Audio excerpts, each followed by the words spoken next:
Beshem Ha'af, Ve'aben, Ve'ruah Kodesh, Ha'elohim Echad. Di dalam nama Bapa dan Putra dan Roh Kudus, Allah yang Esa. Amin. Shalom, selamat pagi. Kita masih membahas gematria Ibrani, simbol dan signifikansi angka 7 di dalam Alkitab, bagian yang ke-6. Bahasan kita adalah lanjutan dari sebelumnya, yaitu hari Sabat dan relevansinya dengan gereja Kristus. Ada frasa menarik dari sabda Tuhan kita Yesus Kristus dalam Matius 12 ayat 5. Melanggar hari Sabat tidak bersalah. Mari kita membahas topik yang menarik ini. Kalangan Adventis, pengikut Nabiah dari kalangan Kristen dari Amerika, yaitu Ellen G. White, mereka menguduskan hari Sabtu sebagaimana orang-orang Yahudi. Saya menghormati keputusan cara ibadah saudara-saudara kita dari kalangan Advent ini.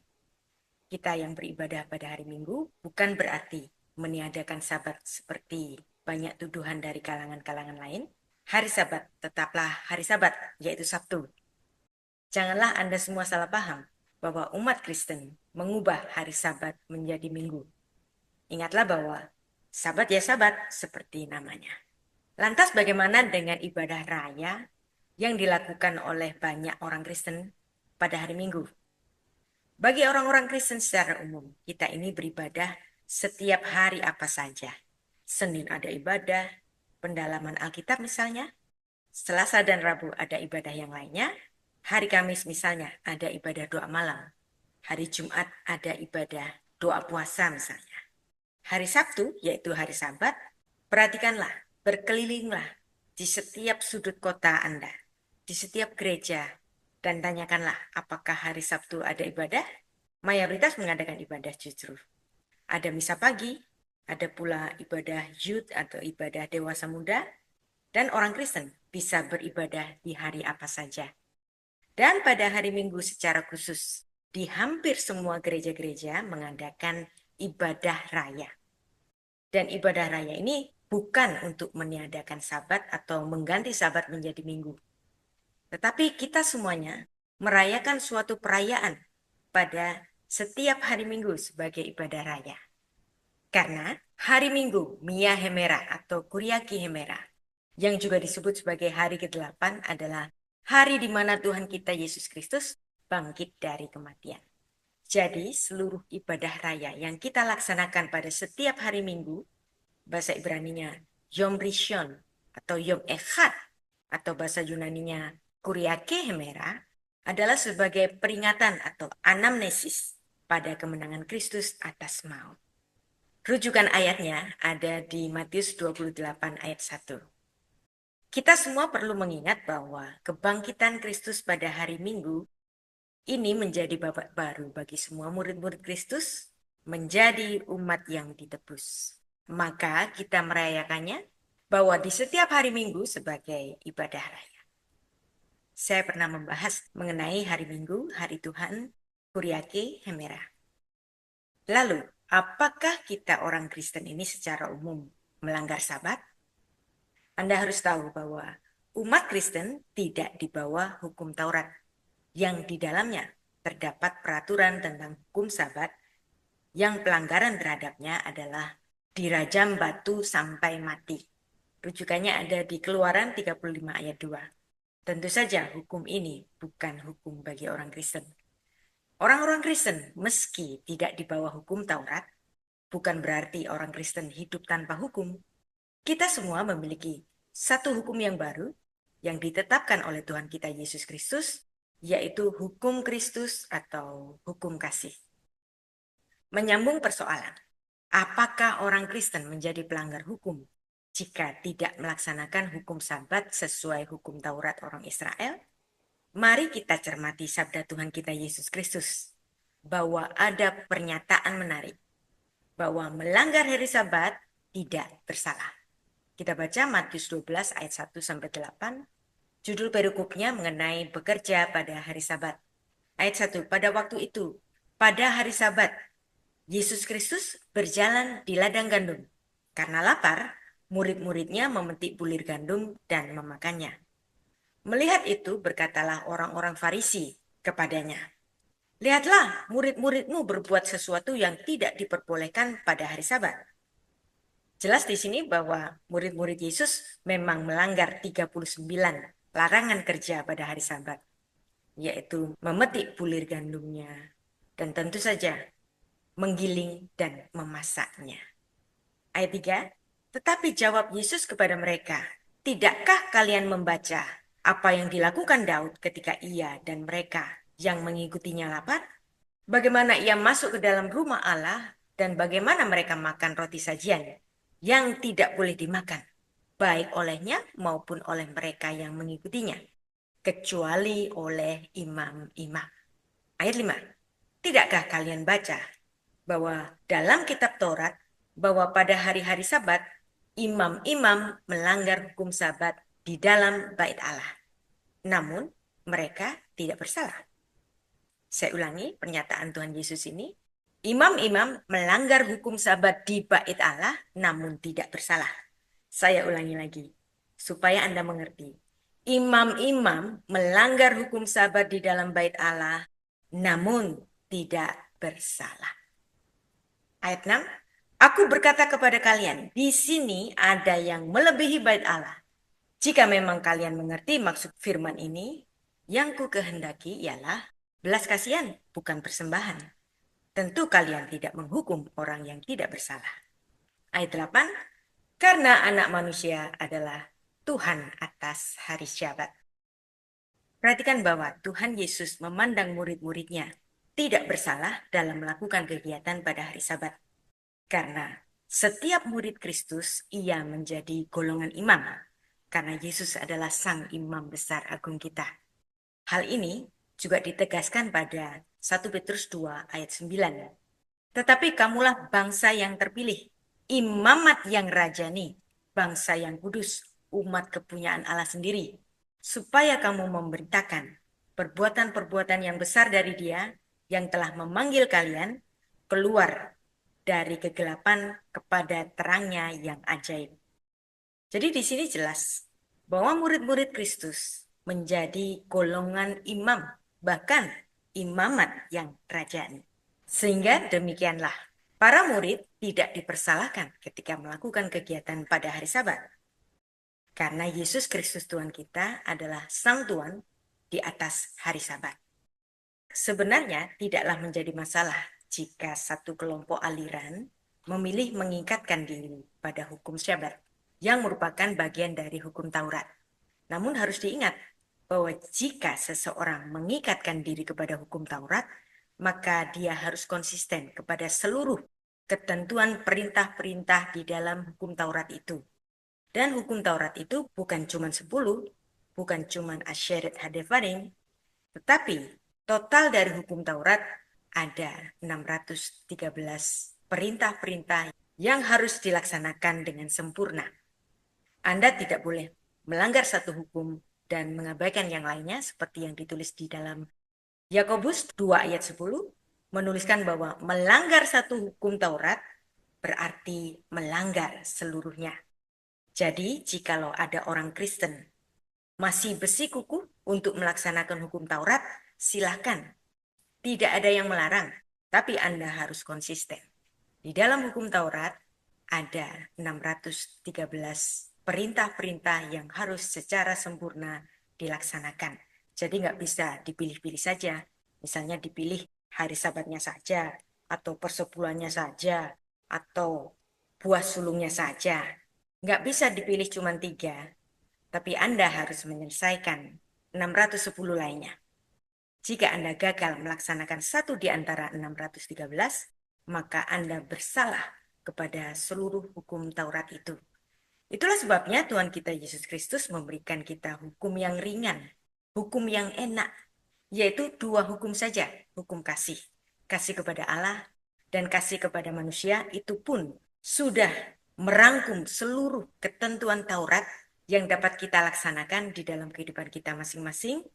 Kita bisa melaksanakan prinsip-prinsip Taurat dengan melaksanakan hukum kasih.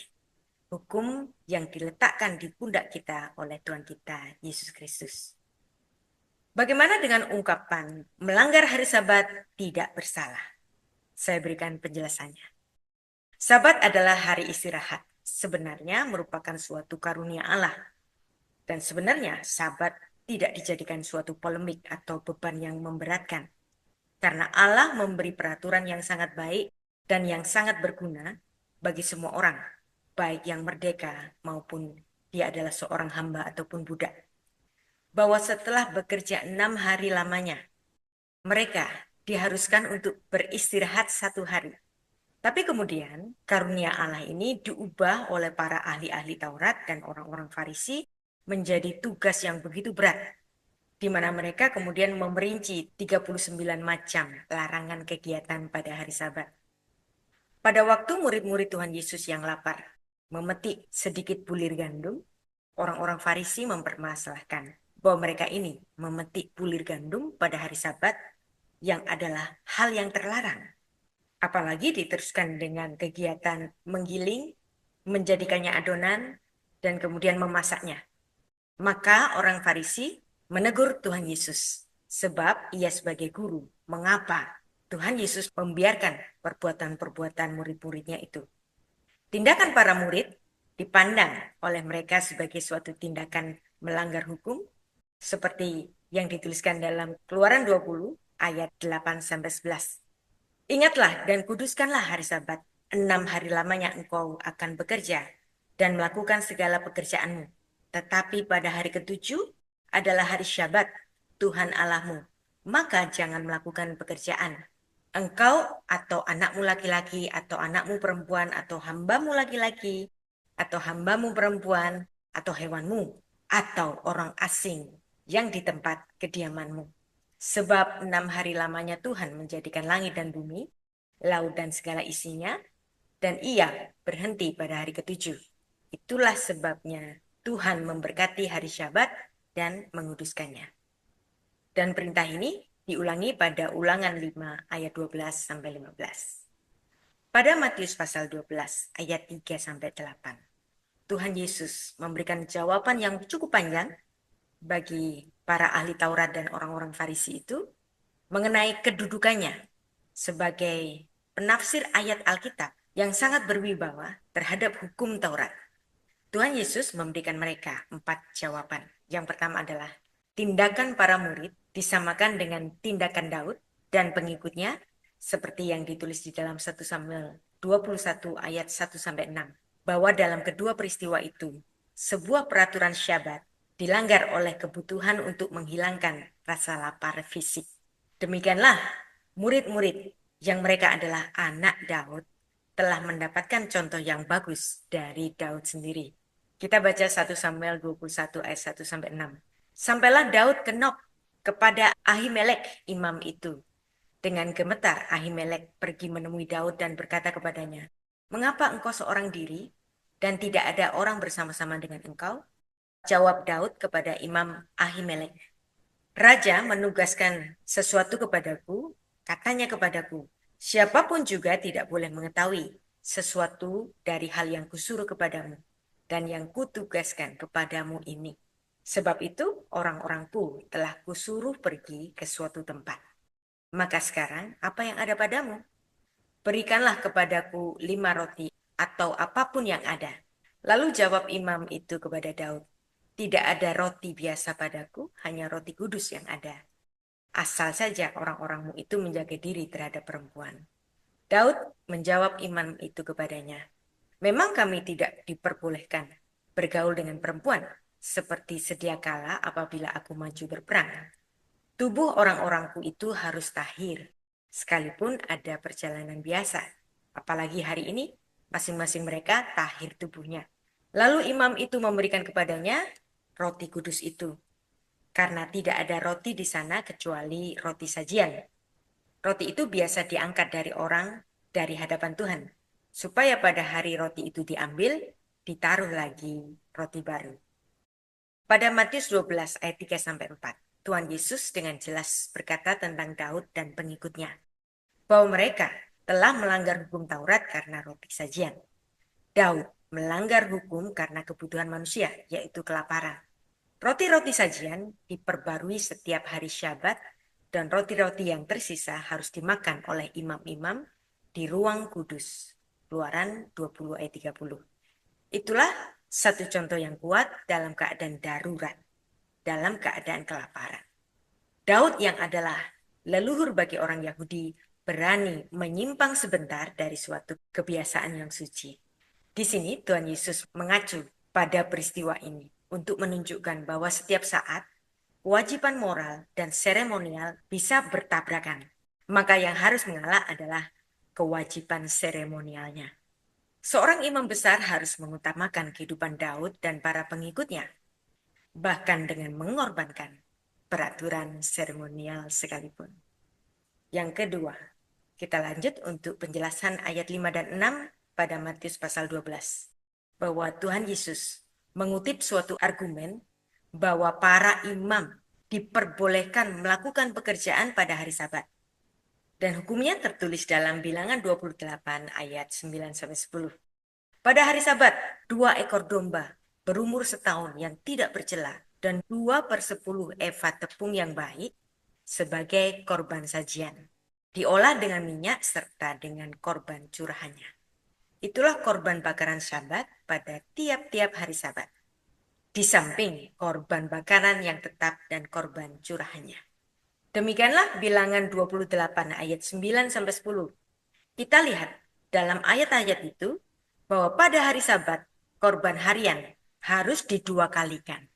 Dan perhatikan, imam-imam melakukan pekerjaan. Mereka mengolah makanan, mereka menyalakan api. Dan ini adalah jenis-jenis pekerjaan yang dilarang pada hari Sabat. Tetapi toh ini dilakukan oleh para imam. Dan mereka kemudian mempersembahkan korban pada hari Sabat. Dalam hal ini, para imam diperbolehkan mengesampingkan hukum Sabat. Di ayat 6, Tuhan Yesus sengaja memasukkan sosok dirinya dalam sebutan yang samar, bahwa ada sesuatu yang lebih besar daripada bait Allah. Ya tentu saja Tuhan Yesus lebih besar daripada bait Allah itu sendiri. Sebab Tuhan Yesus adalah Allah yang inkarnasi. Maka Tuhan Yesus menjadi Sang Tuhan di atas hari Sabat. Maka dalam hal ini juga kita melihat suatu klaim bahwa Tuhan Yesus menempatkan dirinya lebih besar daripada ketentuan Sabat yang diisyaratkan dalam hukum Taurat. Kita semua percaya bahwa Tuhan Yesus adalah Allah, maka dia adalah sang empunya hukum Taurat. Dan bahkan dirinya adalah hukum itu sendiri. Yesus Kristus adalah sosok yang melebihi bait Allah secara fisik di Yerusalem. Berarti kerajaan Allah yang dimulai terwujud di dalam kedatangan Yesus Kristus. Yang ketiga, kemudian Tuhan Yesus mengutip Hosea 6 ayat 6 yang bunyinya, sebab aku menyukai kasih setia dan bukan korban sembelian. Dan Hosea 6 ayat 6 ini digunakan oleh Tuhan Yesus untuk mengkritik pertimbangan nilai yang salah dari orang-orang Farisi itu yang lebih mementingkan sisi seremonial dari hukum Taurat. Kemudian pada Matius 12 ayat 7, Tuhan Yesus menyebut suatu hal lagi yang melebihi hari Sabat, yaitu belas kasihan. Dengan kata-kata yang diambil dari Hosea 6 ayat 6, orang-orang Farisi terbukti telah melupakan bahwa hukum kasih adalah hukum yang tertinggi. Di sini ada perbedaan yang asasi antara ketentuan yang ditetapkan oleh Tuhan Yesus dan ketentuan agamawi yang ditaati oleh orang-orang Farisi. Dan Tuhan Yesus mengajar hukum kasih. Selalu hal-hal mengenai kasih ini muncul di dalam pengajaran-pengajaran Tuhan Yesus di sepanjang kitab-kitab Injil. Dan dengan ini terlihat jelas bahwa orang-orang Farisi dan ahli-ahli Taurat tidak mengerti betapa dalamnya kasih Allah. Dan mereka tidak juga cukup mengerti tentang kasih terhadap sesama manusia. Dan kedua hukum ini harus sejajar. Kasih kepada Allah dan kasih kepada manusia. Yang keempat, Yesus Kristus sebagai anak manusia memiliki kewenangan khusus atas Sabat. Dan ia lebih mempunyai hak daripada Daud atau para imam di dalam Kenisa untuk melanggar hukum Taurat mengenai Sabat. Dalam Matius 12 ayat 8, Ini adalah sabda Tuhan Yesus yang paling radikal tentang hari Sabat. Anak manusia adalah Tuhan atas hari Sabat. Anak manusia itulah Yesus Kristus. Tuhan Yesus mengambil alih gelar yang ditulis di dalam Daniel 7 ayat 13-14, di mana dikatakan bahwa seorang seperti anak manusia datang dengan awan-awan dan kepadanya diberikan pemerintahan atas semua bangsa dan kerajaannya tidak akan lenyap. Dengan menggunakan gelar anak manusia untuk dirinya, di sini Tuhan Yesus menandakan bahwa dialah yang ditentukan Bapa kita di surga sebagai Raja atas seluruh dunia. Tuhan Yesus, Raja yang besar itu, dia adalah Tuhan atas hari Sabat. Yang berarti Tuhan Yesus berhak untuk menentukan bagaimana Syabat itu patut dirayakan. Hak dari Tuhan Yesus Kristus ini jauh lebih tinggi daripada wewenang dari semua imam-imam di Yerusalem, bahkan wewenang dari raja-raja Israel. Di hadapan orang-orang Farisi dan para ahli Taurat, jawaban Tuhan Yesus ini masih merupakan teka-teki. Mereka belum mengerti bahwa Yesus Kristus adalah anak manusia yang dinubuatkan dalam Daniel 7 ayat 13-14. Dengan menggunakan gelar anak manusia, Tuhan Yesus memaksudkan dirinya sebagai raja bagi seluruh bumi. Andai kata pada saat itu mereka sudah mengerti, pastilah kemarahan mereka akan berpusat di sini, dan Tuhan Yesus pada saat itu bisa dirajam batu oleh mereka. Hal ini bisa kita bandingkan di mana ada suatu peristiwa di mana Tuhan Yesus diperhadapkan pada mahkamah agama atau sidang Sanhedrin sebelum dia disalibkan, di mana dia mengakui bahwa dia adalah anak manusia yang dinubuatkan di dalam Daniel 7 ayat 13-14, bahwa anak manusia yang duduk di sebelah kanan Allah dan yang datang di atas awan-awan, dan kemudian oleh Kayafas dan seluruh anggota sidang Sanhedrin saat itu, bahkan oleh semua rakyat Yerusalem yang mengikuti sidang itu, mereka berteriak, salibkan dia, salibkan dia. Dan Yesus Kristus secara hukum Yahudi divonis hukuman mati. Dalam kisah yang ditulis di dalam Matius pasal 12, kita dapat mengerti Tuhan Yesus mengelompokkan Daud, imam-imam dalam bait Allah, dan dirinya sendiri di dalam satu grup, yaitu orang-orang yang melanggar hukum Sabat namun tidak bersalah. Saya ulangi, imam-imam melanggar hukum Sabat namun mereka tidak bersalah. 1 Petrus 2 ayat 9 menyatakan bahwa murid Kristus adalah golongan imam, imamat rajawi. Maka tentu saja, untuk hukum Sabat, kita semua murid Kristus. Walaupun kita melanggar hukum Sabat, tapi kita tidak bersalah. Dan dengan memberikan fakta itu kepada orang-orang Farisi yang menyudutkan Tuhan Yesus dan murid-muridnya mengapa melakukan suatu pekerjaan yang tidak diperbolehkan pada hari Sabat, Tuhan Yesus memiliki dasar hukumnya bahwa untuk kepentingan manusiawi dan bahkan untuk kepentingan seremonial agamawi, untuk golongan imam, walaupun mereka melanggar hukum Sabat, mereka tidak bersalah. Di dalam komunitas Kristen perdana, bagian ini dipergunakan sebagai sumber pertahanan melawan kritik-kritik orang Yahudi mengenai longgarnya umat Kristen perdana dalam menaati hukum Sabat. Orang-orang Kristen perdana mendasarkan ibadah mereka pada teladan dan kewibawaan Tuhan Yesus Kristus sebagai Tuhan, Lord atas hari Sabat. Bahwa Yesus Kristus adalah penguasa, pemilik, bos dari hari Sabat. Tuhan Yesus yang berkuasa pada hari Sabat, dia juga yang tinggal di dalam orang-orang percaya. Dan jika sekiranya dia adalah sang bait Allah itu, di dalam bait Allah itu adalah orang-orang percaya. Dan kita sebagai orang-orang percaya menjadi golongan imam, imamat rajawi. Dan untuk penegasannya, kita baca sekali lagi bahwa orang-orang percaya adalah golongan imamat rajawi, mamlechem kohanim. 1 Petrus 9 ayat 2. Tetapi kalianlah bangsa yang terpilih, imamat rajawi, mamlechem kohanim, bangsa yang kudus, umat kepunyaan Allah sendiri, am segulah, supaya kalian memberitakan perbuatan-perbuatan yang besar dari Dia, yang telah memanggil kalian keluar dari kegelapan kepada terangnya yang ajaib. Ve'atem hinechem zera nifkar, mamlechem kohanim, vegoy kadosh, ve'am shegula, lema'an tesapru tehilot hakore etchem mechoshech leoru haniflah. Kita adalah orang-orang percaya, menjadi sama seperti para imam yang berada di dalam bait Allah. Dan mari kita mengikuti bersama gelar yang sudah diberikan kepada kita semua, bahwa kita adalah bangsa yang terpilih, imamat yang rajawi, bangsa yang kudus, umat kepunyaan Allah sendiri. Marilah kita melakukan ibadah-ibadah kita dengan kerelaan dan dengan kasih setia kepada Tuhan kita, Yesus Kristus. Beshem Ha'af, Ve'aben, Ve'ruah Kodesh, Ha'elohim Echad, di dalam nama Bapa dan Putra dan Roh Kudus, Allah yang Esa. Amin.